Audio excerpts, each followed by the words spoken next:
श्रोताओं, आज हम एक ऐसे विषय की बात करेंगे जो कोरोना बीमारी के बीच में ही एक ऐसा इशू उभर के आया है, एक ऐसी बीमारी नई उभर के आई है जिसने सब लोगों को एक नई परेशानी में डाल दिया है और उसका नाम है ब्लैक फंगस यानी म्यूकोरमाइकोसिस इसको कहते हैं। तो आइए जानते हैं इसके बारे में। बहुत सारी भ्रांतियां भी हैं। कुछ लोग कहते हैं ये इससे हो जाती है, कुछ लोग कहते हैं ये वैसे होती है।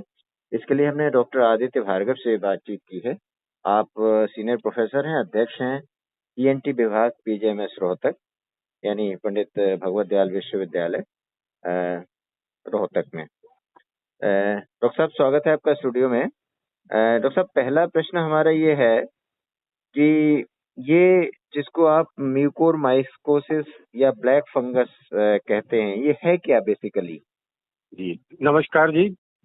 ऐसा है कि ये म्यूकोरमाइकोसिस या ब्लैक फंगस एक तरह का फंगल इन्फेक्शन है जो कि वैसे भी वातावरण में फंगस रहता ही है। जैसे आप लोगों ने देखा होगा कि ब्रेड वगैरह पे, उल्ली वगैरह पे जो बाहर रह जाती है उस पे लग जाता है। तो ये एक फंगस है जो आमतौर पर स्वास्थ्य संबंधी समस्याओं से ग्रसित लोगों को पर्यावरणीय रोगाणुओं से लड़ने की क्षमता को कम कर देने वाले इस तरह की बीमारियां, यानी कि इन सिंपल लैंग्वेज यानी कि शुद्ध सिंपल भाषा में कि ये ऐसा जो जिन मरीजों को कुछ बीमारियां होती हैं जिनसे कि हमारे शरीर के अवरोधक शक्ति या संक्रमण से अवरोधक शक्ति कम हो जाती है, उनको होता है। जिसमें सबसे सर्वोपरि नाम होता है डायबिटीज मेलाइटस यानी शुगर की बीमारी, जो कि अनकंट्रोल शुगर की बीमारी होती है। और भी कुछ बीमारियां हैं, यानी कि बीमारियां क्या, जैसे कि जिनको एंटी कैंसर ड्रग्स वगैरह मिल रही हैं, और या जिनको कोई इम्प्लांट लगा हुआ है, जैसे किडनी ट्रांसप्लांट लगा हुआ है या लिवर ट्रांसप्लांट लगा है, तो उनका ट्रांसप्लांट की भी रुका रहे बॉडी में, उनको कुछ ऐसी दवाइयां दी जाती हैं जिनकी वजह से उनकी अवरोधक शक्ति, संक्रमण से लड़ने की शक्ति थोड़ी कम हो जाती है। तो ये फंगल इन्फेक्शन उनमें ज्यादा होता है। ठीक है। डॉक्टर साहब, आपने कहा कि ये जो है ब्लैक फंगस ये वातावरण में ही मौजूद रहता है और कुछ ऐसे लोग हैं जिनको ये बीमारी होने की संभावनाएं रहती है। अब मान लीजिए किसी को हो जाए जी, तो उसके लक्षण क्या है? यानी मरीज कैसे पहचानेगा कि उसको ब्लैक फंगस हो गया है, म्यूकोरमाइकोसिस का शिकार हो गया है? ऐसा है जी कि ये म्यूकोरमाइकोसिस मेनली 3 सिस्टम को इन्वॉल्व करता है, यानी बॉडी के 3 पार्ट्स जैसे कहते हैं ना जी। ये, जैसे नाक हो गई, आंख हो गई, या फिर फेफड़ों का भी हो सकता है। जैसे किसी को नाक में हुआ तो उसके जो लक्षण ये होते हैं कि खासकर वो मरीज जो कि पोस्ट कोविड है, यानी कि कोरोना से ग्रस्त होकर ठीक हो गए हैं, और वो मरीज जिनके डायबिटिक है या डायबिटिक कंट्रोल पुअर है, यानी कि वो डायबिटीज को पूरी तरह अपना कंट्रोल नहीं कर पा रहे हैं, और तीसरे ऐसे मरीज जिनको स्टीरॉयड दिया हुआ है, पहले दिया हो, तो ये थोड़े से इन लोगों में ज्यादा देखा गया। इन मरीजों को अगर उनके नाक में कोई दिक्कत महसूस हो रही है, यानी कि नाक में रुकावट हो रही है, या एक नाक से पानी आ रहा है, जो पहले पतला पानी आ रहा है वो थोड़ा गाढ़ा हो गया है, या उसमें से खून आना शुरू हो गया है, तो इस तरह के जो 3 नाक के सिम्टम है, या फिर नाक के साथ वाले फेस के हिस्से में यानी चेहरे के हिस्से में दर्द बढ़ गया है, फीवर बार बार आ रहा है, चेहरा सुन्न पड़ रहा है, या चेहरे का रंग बदल रहा है, तो इस तरह के जो मरीज हैं इनमें थोड़ा सा ये लगता है कि हाँ ब्लैक फंगस ने अटैक कर दिया है। एक साइड में सिर दर्द हो गया, जो कि कन्वेंशनल मेडिसिन यानी कि पैरासीटामोल वगैरह या जो दवाइयाँ देते हैं हम सिर दर्द के लिए, उससे ठीक नहीं हो रहा है। फिर दूसरा आता है कि आंख में जब जा रहा है तो कैसे पता लगे, कभी आंखों में पानी ज्यादा आने लग गया, आंख एक तरफ से ज्यादा सूजने लगी, आंख लाल हो गई। तीसरी चीज ये होती है कि दांतों का भी होता है, क्योंकि वो तो फेस के साथ ही है। अगर दांत हिलने लग जाए, दांतों में दर्द हो, या कोई अगर वो देखते हैं शीशा में, देखा कि भाई आपका जो तालू है उसके ऊपर कोई कलर चेंज हो रहा है, यानी कि ब्लैकिश या ब्राउन भूरा कलर का हो रहा है, तो ये सब लक्षण बताते हैं कि शायद ब्लैक फंगस हो गया। जी। डॉक्टर भार्गव, अगर ब्लैक फंगस ने आक्रमण कर दिया है और खासकर आपके फेफड़े तक पहुंच गया है, जी तो जी। तो क्या लक्षण दिखेंगे? हाँ, ऐसे स्टेज में एक तो बुखार जैसे है कि वो हाई फीवर आना शुरू हो गया, यानी कि 101 से भी नीचे पहुंच गया फीवर।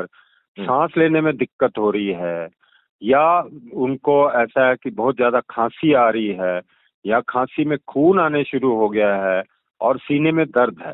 तो जी। ये बता सकता है कि भाई हाँ, हो सकता है कि ये नीचे चला गया, यानी नाक गले से नीचे फेफड़ों तक चला गया है। अच्छा, इसमें विजन पे भी कोई असर पड़ता है? धुंधला दिखाई दे या कुछ देखने हाँ में जी फर्क बिल्कुल, महसूस? वो क्योंकि ऐसा है कि ये तो वैसे तो डायरेक्टली आई इन्वॉल्वमेंट करता है, पर हम्म। ये है कि अगर जब डिजीज फैल रही है, फेफड़े तक भी जा रही है, तो उसमें विजन के ऊपर भी इफेक्ट ये है कि भी हाँ, आंख में भी कोई प्रॉब्लम हो सकती है। जी। तब जैसे कि आजकल हम लोग उससे कोरोना से दो चार हो रहे हैं और इसी जी बीच इस बीमारी का आगमन हो गया, तो ये जी। कितना खतरनाक है? क्योंकि उसी से कंपेयर किया जा रहा है ये कोरोना से। हाँ जी जी। और अगर हो जाए तो फिर इसका इलाज क्या है? हाँ जी, ऐसा है कि ये बीमारी तो खतरनाक है ही है, बट ये है कि अगर इसके कुछ पर्टिकुलर स्टेज पे इसको हमने, शुरुआती स्टेज पे हमने इसको डायग्नोज करवा लिया, या हमने ध्यान रखा और हम पहुंच गए, तो ये ऐसा नहीं है कि ये ला इलाज बीमारी है। इसका पूरा 100% इलाज है, क्योर भी होती है इसकी पूरी, यानी मरीज पूरा ठीक हो जाता है। पर हाँ, अगर हम ऐसी स्टेज पे पहुंचे कि ये फैलना शुरू हो गया इधर उधर, तो थोड़ा सा इसमें यह है कि खतरा बढ़ जाता है। जैसे कि आंख के ऊपर खतरा है, कई बार आंख भी निकालनी पड़ती है। और अगर ये दिमाग में चला जाता है, यानी कि नाक के जरिए दिमाग में चला गया, तो थोड़ा सा उसका वो ज्यादा असर ज्यादा होता है। इसकी जो दवाई है वो तकरीबन 4 से 6 हफ्ते तक लेनी पड़ती है, और कई मामलों में मोस्टली 3 3 महीने तक दवाई चलती है, तो दवाई पूरी लेनी चाहिए इसकी। जी। ऐसे में क्या करें और क्या नहीं करें? हाँ जी, ये बहुत इम्पोर्टेंट क्वेश्चन है कि क्या करें और क्या ना करें। सबसे पहले तो जो मरीज कोविड से ग्रस्त होकर ठीक हो चुके हैं, जिनको स्टीरॉयड मिल चुका है, या जो वेंटिलेटर्स वगैरह पे रहते थे, उनको खतरा सबसे ज्यादा है। तो उनका जो यह है कि अपने ब्लड शुगर के ऊपर कंट्रोल रखा जाए, यानी कि डॉक्टर को दिखा के जो दवाइयाँ मॉडिफाई करनी है, कोई इंसुलिन डिपेंडेंट होता है, कोई गोलियां लेता है, तो वो दवाई को रेगुलेट कराया जाए। तो डायबिटीज से ग्रस्त लोग यदि संक्रमित तो डिस्चार्ज के बाद ब्लड ग्लूकोज लेवल पे नजर जरूर रखें। जी। स्टीरॉयड वगैरह का इस्तेमाल बहुत सावधानी पूर्वक करें, और जो ऑक्सीजन थेरेपी के दौरान अगर साफ करना है वेंटिलेटर का जो स्टेराइल वाटर है वो करें। इसी तरह अपने आप कोई दवाई ना शुरू करें, कोई भी एंटीबायोटिक, एंटी फंगल या कोई अपने आप शुरू ना करें। लोगों को ये सलाह हम देते हैं कि इनके लक्षणों को नजरअंदाज ना करें, कि ये कह के भी जी मेरे नाक में दर्द है, ये साइनस की प्रॉब्लम हो सकती है, या ऐसा है। देखिए, हमारा इरादा ये नहीं है कि हम पैनिक फैलाएं, बट हमारा इरादा ये है कि हम लोगों को इसके बारे में आगाह कराएं, जिससे कि उनको आगे जाके नुकसान ना। जी। अच्छा, क्योंकि ये हरियाणा में जाएगा प्रसारण, तो हरियाणा में इसकी क्या स्थिति है? और कुछ इसके बारे में अगर अफवाहें भी हैं यानी भ्रांतियां कुछ फैल जाती हैं रोगों के बारे में, तो जी उनके बारे जी में भी जी। बताएं। देखिए, हरियाणा में ये थोड़े से केसेस बहुत एकदम ज्यादा आ गए, तो इसलिए इसको नोटिफाइबल डिजीज कर दिया। ठीक है, तो हमारे जो यहाँ पे डॉक्टर ध्रुव चौधरी है, जो हमारे नोडल अफसर भी रहे हैं, तो ये डिजीज को नोटिफाइबल, यानी कि इस डिजीज के बारे में हमें सबको ऊपर तक हमें इनकी जो है सूचना सबको देनी है। दूसरी चीज ये है कि हरियाणा में ये डिजीज है, जगह जगह वेरियस डिस्ट्रिक्ट्स में फैली हुई है, और आ रहे हैं केसेस इसमें, ये आ रहे हैं। इसी वजह से हमने ये जो दवाई ववाई आनी अब शुरू हो गई है, हमने अपना पूरा प्रोटोकॉल बनाया था। पर इसका मतलब ये नहीं है कि ये इसको हालांकि डिक्लेयर एपिडेमिक भी किया, कि यानी कि संक्रमित रोग डिक्लेयर किया। तो मैं दोबारा आपको ये कहना चाहूंगा कि ये एक मरीज से दूसरे मरीज में नहीं फैलता है।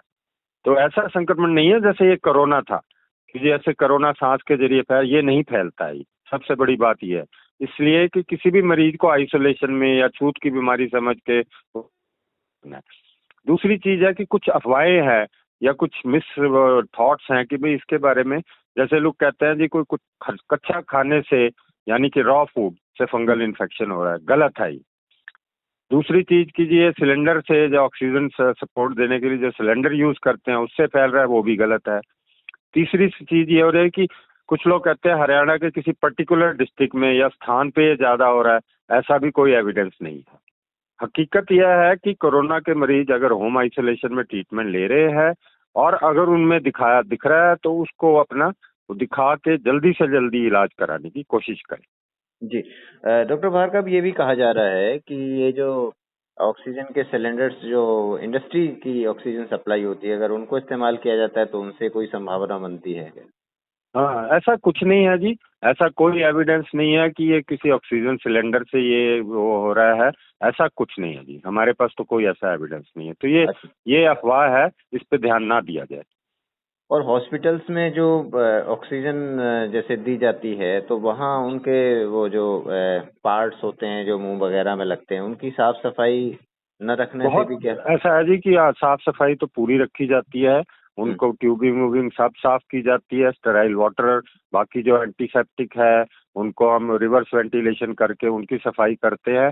तो वो ऐसा नहीं है कि उसकी वजह से ये ऐसे फैलेगा या जी। फैल चुका है। जी, तो बचाव के लिए क्या कहेंगे कि हमारे सुनने वाले इससे बचे रहें, किस तरह हाँ से जी, अपना ध्यान रखें? बस यही है जी कि जैसे मैंने आपको बताया कि ये क्योंकि कोविड पॉजिटिव केसेस में आ रहे हैं, जो कोविड पॉजिटिव हो चुके हैं, जिनको हाई डायबिटीज रह चुका है, अनकंट्रोल्ड डायबिटीज रह चुका है, इस तरह के जो मरीज हैं जिनको स्टीरॉयड थेरेपी वगैरह लग चुकी है, ये थोड़ा अपना ध्यान दें। जब भी लक्षण आता है जल्दी से जल्दी लक्षण वो जाके अपने डॉक्टर को दिखाएं, और अगर डॉक्टर ठीक समझेगा वो आगे रेफर करेगा उनको। पर्टिकुलर सेंटर्स है, ईएनटी स्पेशलिस्ट है उनके पास, डेंटल के पास, आंख वाले के पास रेफर करेगा।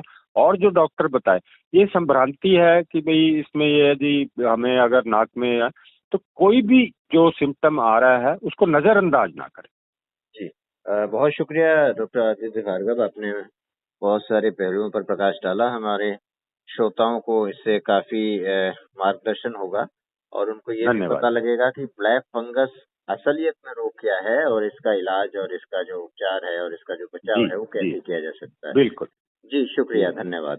थैंक यू जी, थैंक यू वेरी मच।